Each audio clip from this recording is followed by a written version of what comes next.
Tonight, some sheriffs are questioning the announcement of a new border task force by Governor Katie Hobbs.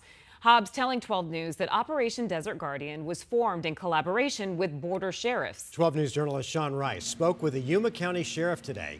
And Sean, he's saying this executive order came as a surprise to him. Yeah, Mark and Creeby, it certainly did. Governor Hobbs announced the creation of that task force encompassing the Arizona Department of Homeland Security, DPS, and the Office of Emergency Management. She says the goal is to disrupt transnational criminal organizations like cartels from smuggling drugs, guns, and even humans into America.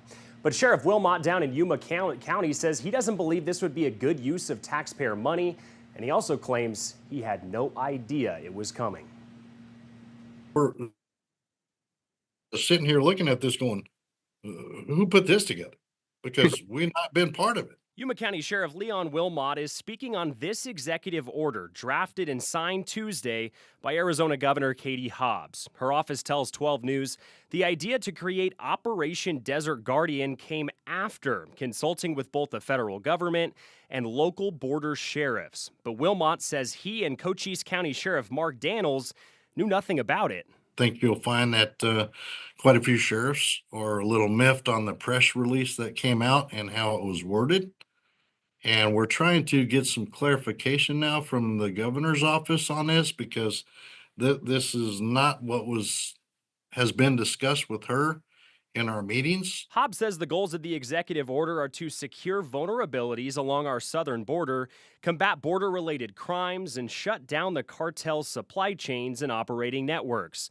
But Sheriff Wilmot describes the border crossings in Yuma County in the last month as non-existent. For Yuma County, it was like the faucet was turned off. Worry for Wilmot is that the task force could be counterproductive.